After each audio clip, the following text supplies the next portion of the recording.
വലിയ തിരക്ക് തന്നെയാണ് ആലുവ മഹാശിവരാത്രിയോടനുബന്ധിച്ച് മണപ്പുറത്തുള്ളത്.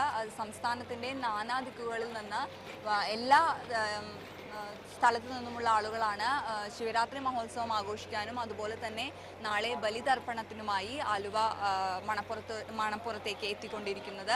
ഇതിനായി വിപുലമായ ഒരുക്കങ്ങളാണ് മണപ്പുറത്ത് ആലുവ നഗരസഭയും അതുപോലെ തന്നെ തിരുവിതാംകൂർ ദേവസ്വം ബോർഡും ഒരുക്കിയിട്ടുള്ളത്. സുരക്ഷാ ഒരുക്കങ്ങൾ ഉൾപ്പെടെ വലിയ രീതിയിലുള്ള സജ്ജീകരണങ്ങൾ ദശലക്ഷത്തോളം വരുന്ന ആളുകൾക്ക് ബലിതർപ്പണത്തിനായുള്ള ഒരുക്കങ്ങൾ നടത്താനായി ആലുവ മണപ്പുറത്ത് ഒരുക്കിയിട്ടുണ്ട്. ഏതായാലും നാളെ പുലർച്ചയോടുകൂടി തന്നെ ബലിതർപ്പണം ആരംഭിക്കും. അതിനായി നിരവധി പേരാണ് പലയിടങ്ങളിൽ നിന്ന് സംസ്ഥാനത്തിൻ്റെ തന്നെ വിവിധ ജില്ലകളിൽ നിന്ന് ആലുവ മണപ്പുറത്തേക്ക് എത്തിക്കൊണ്ടിരിക്കുന്നത്. ഇന്ന് ശിവരാത്രി ആയതിനാൽ തന്നെ കാലത്ത് മുതൽ തന്നെ ഇവിടെ എത്തി ശിവരാത്രി വ്രതം അനുഷ്ഠിക്കുന്നവരും ഉണ്ട്. ഇന്ന് രാത്രി ഉറക്കമിളച്ച് നാളെ രാവിലെയോടുകൂടെ ഇവിടെ ബലിതർപ്പണത്തിനായുള്ള ഒരുക്കങ്ങൾ ആരംഭിക്കും.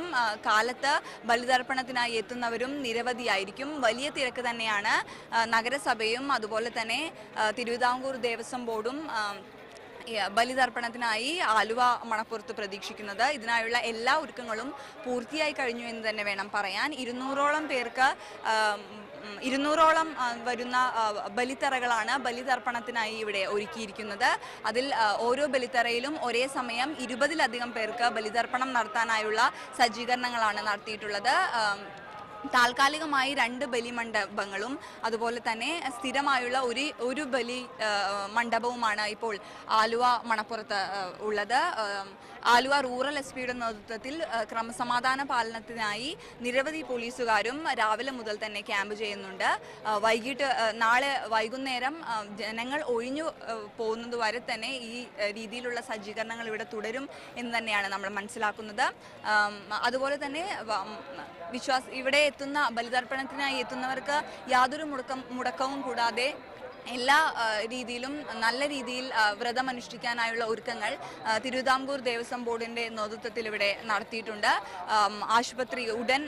ആശുപത്രി യൂണിറ്റുകളും താൽക്കാലികമായുള്ള പോലീസ് സ്റ്റേഷനും ഉൾപ്പെടെയുള്ള നിരവധി സംവിധാനങ്ങളാണ് ഒരുക്കിയിട്ടുള്ളത്. ആളുകൾക്ക് ഭക്ഷണം നൽകുന്ന തരത്തിലുള്ള ഒരുക്കങ്ങളും ആലുവ നഗരസഭ ഇതിനോടകം തന്നെ ഒരുക്കി കഴിഞ്ഞിട്ടുണ്ട്. വലിയ രീതിയിലുള്ള ജനത്തിരക്ക് തന്നെയാണ് ഇവിടെ പ്രതീക്ഷിക്കുന്നത്. നാളെ രാവിലെയും അതുപോലെ തന്നെ ഉച്ചയ്ക്കും ആലുവ മണപ്പുറത്ത് ബലിതർപ്പണം നടത്താനായി വലിയ രീതിയിലുള്ള ആളുകൾ എത്തുമെന്ന് തന്നെയാണ് പ്രതീക്ഷിക്കുന്നത്. സംസ്ഥാനത്ത് തന്നെ ഏറ്റവും അധികം ആളുകൾ ബലിതർപ്പണം നടത്താനായി എത്തുന്ന സ്ഥലം കൂടിയാണ് ആലുവ മണപ്പുറം. എല്ലാ ഒരുക്കങ്ങളും ഇതിനോടകം തന്നെ പൂർത്തിയായി കഴിഞ്ഞിട്ടുണ്ട്. വലിയ രീതിയിലുള്ള ജനത്തിരക്കുണ്ട്. ഇതിനെല്ലാം നിയന്ത്രിക്കാൻ തക്ക രീതിയിലുള്ള ഒരുക്കങ്ങൾ ദേവസ്വം ബോർഡും അതുപോലെ തന്നെ നഗരസഭയും ഒരുക്കിയിട്ടുണ്ട്.